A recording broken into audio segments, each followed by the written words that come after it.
Assalamualaikum warahmatullahi wabarakatuh. Alhamdulillahirrabbilalamin. Dalam kesempatan kali ini, Ustazah akan melanjutkan video sebelumnya dan insya Allah akan membahas beberapa konsep-konsep penting dalam percobaan makanan yang telah kita coba sebelumnya. Mungkin dari 2 percobaan dalam membuat makanan yang dicoba, mungkin ada salah satu yang kalian coba ya.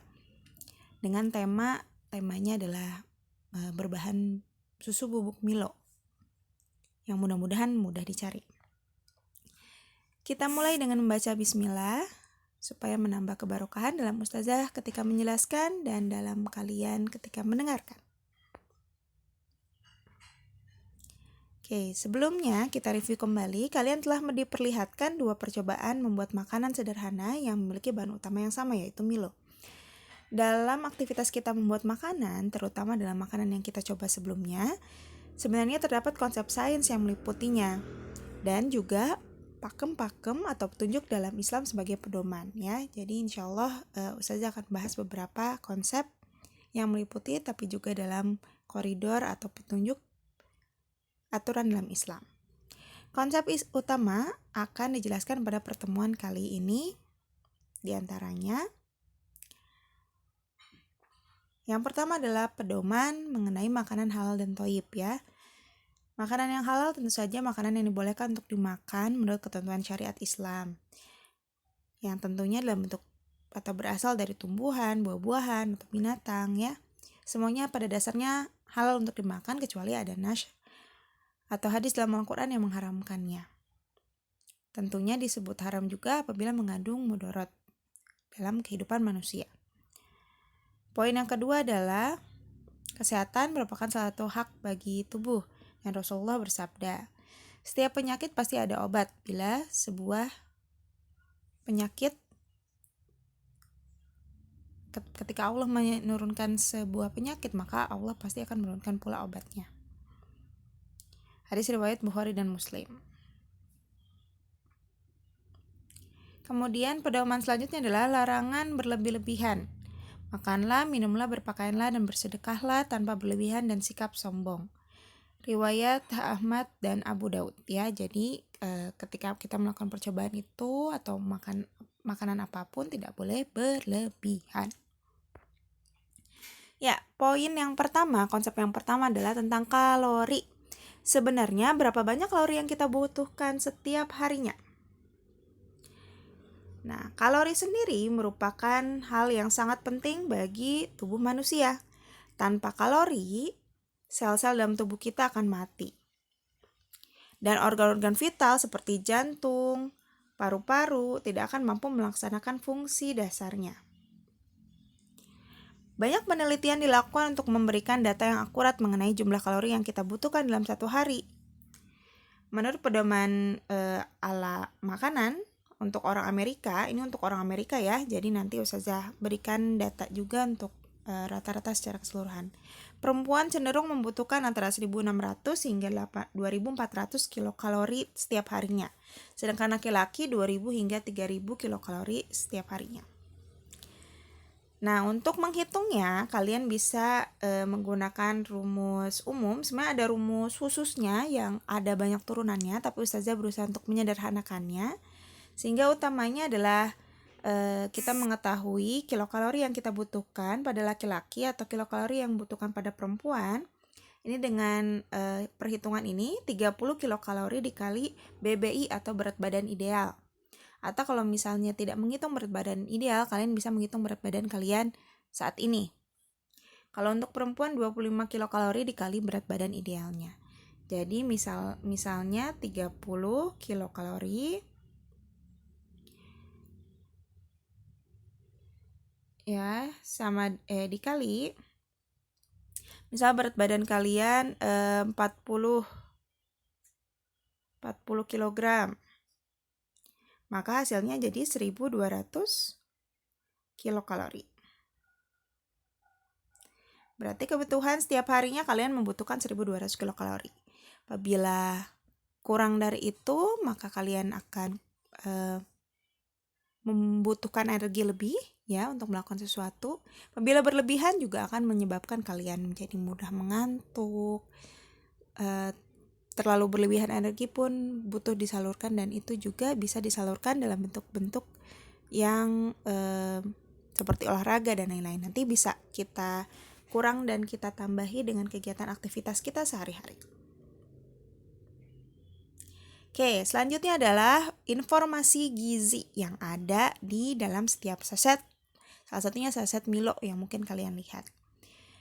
Saset Milo saset sendiri punya informasi gizi. Yang pertama adalah satu sasetnya ada 22 gram ya per porsi ya. Jadi kalau kalian menggunakan 2 Milo saset maka jadi 22 dikali 2 sama dengan 44 gram ya. Kemudian energi yang dibutuhkan di sini sudah langsung diberitahu, ternyata yang kita dapatkan adalah 100 kilokalori dalam satu saset. Apabila kita memakai 2 saset maka jadi dikali 2 jadi 200 kilokalori. Ya, belum ditambah dengan telur, gula, terigu dan beberapa bahan lain yang kita gunakan dalam percobaan sebelumnya. Kemudian untuk lemak 2,5 gram, lemak jenuh 1,5 gram, protein, karbohidrat, dan gula. Ada tambahannya. Jadi terdapat 100 kalori dalam satu porsi Milo saset. Rincian kalorinya apabila diubah dalam persen menjadi 24% lemak, 80% karbohidrat, dan 8% protein.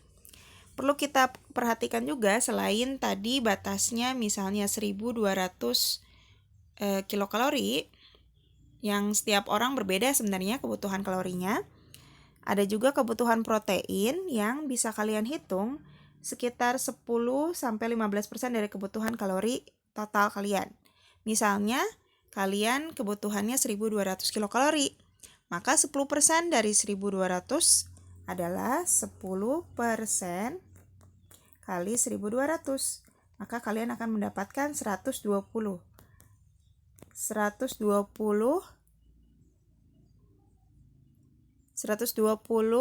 gram yang kalian butuhkan dalam protein dan juga kalori, kebutuhan lemak dan juga kebutuhan karbohidrat.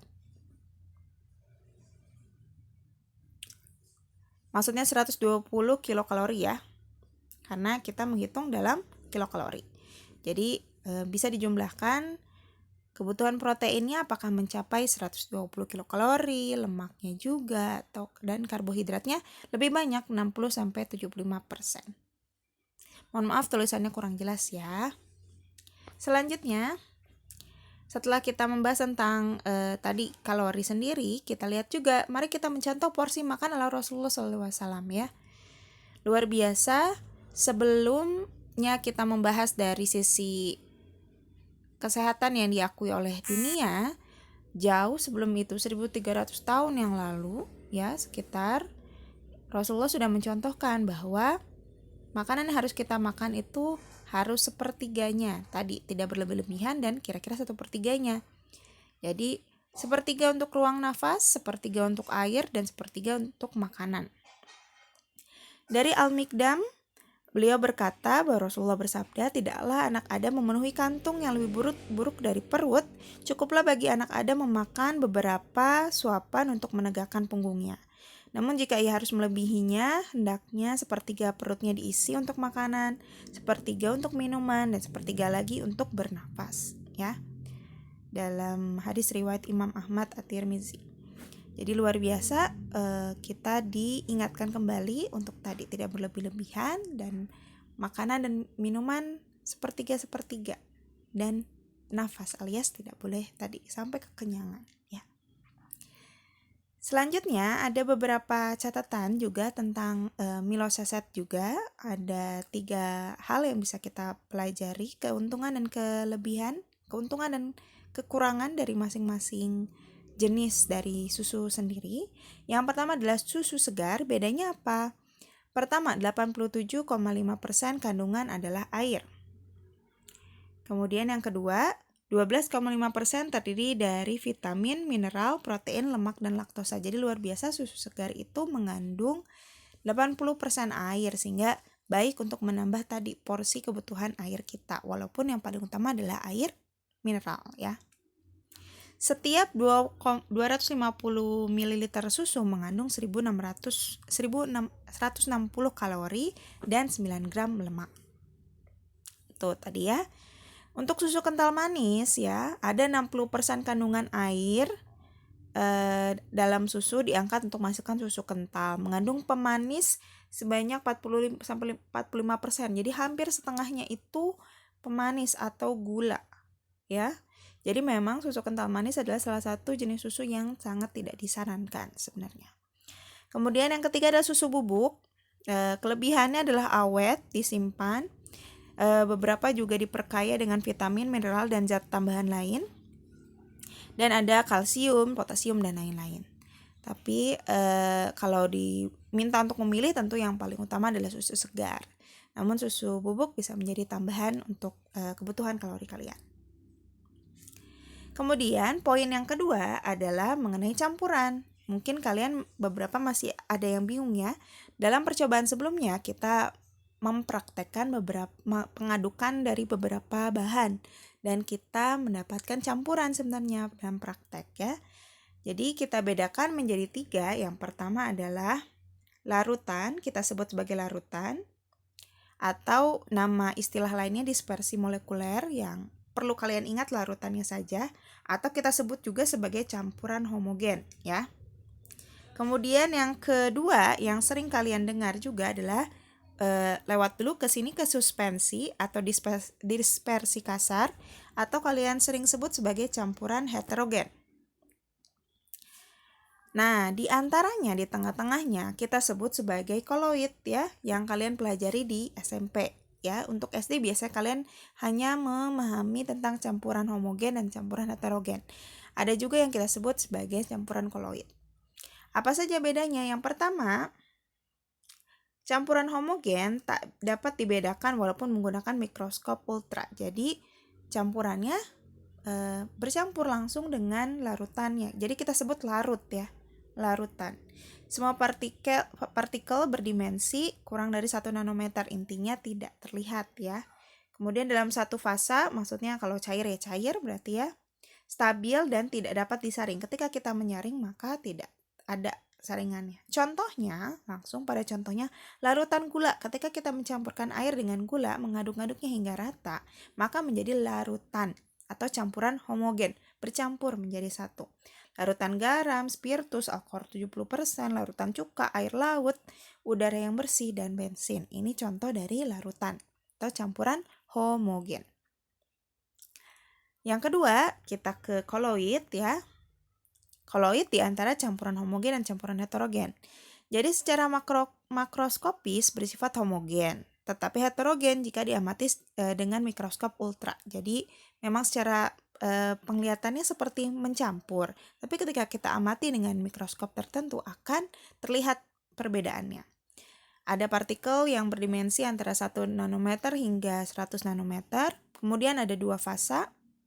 Pada umumnya stabil, tidak dapat disaring kecuali dengan penyaringan ultra. Contohnya, sabun, susu, santan, jeli, selai, mentega, dan mayones. Kalau kita lihat, mereka bercampur kan ya, tapi apabila dilihat dengan mikroskop yang lebih ultra maka akan terlihat perbedaannya. Selanjutnya adalah campuran heterogen ya, atau suspensi sebutannya. Ciri-ciri paling utamanya adalah tidak stabil dan dapat disaring. Contohnya air sungai yang keruh, campuran air dengan pasir, campuran kopi dengan air, campuran minyak dengan air. Sangat mudah untuk dipisahkan bukan? Ya. Untuk lebih jelasnya kita lihat contoh gambar setelah ini. Ini adalah contohnya campuran homogen, heterogen, dan koloid tadi ya. Untuk larutan contohnya larutan gula, di sini ada gambarnya. Kemudian untuk koloid contohnya adalah susu.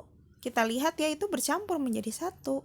Tapi bukan campuran heterogen yang bisa dipisahkan, bukan campuran homogen murni yang dalam mikroskop tidak bisa dibedakan. Ternyata masuknya dalam koloid ya. Kemudian suspensi itu membentuk 2 fase berbeda ya. Yang satu bisa terlihat di atas seperti minyak dan air ya. Bisa kita pisahkan juga. Nah, itu mengenai bagian awal dari sains dalam makanan.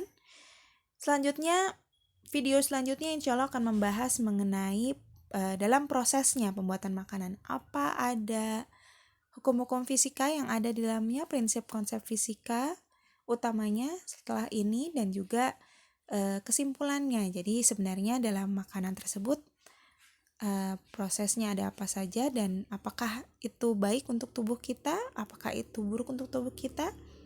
Nah, nanti akan dibahas di video ketiga.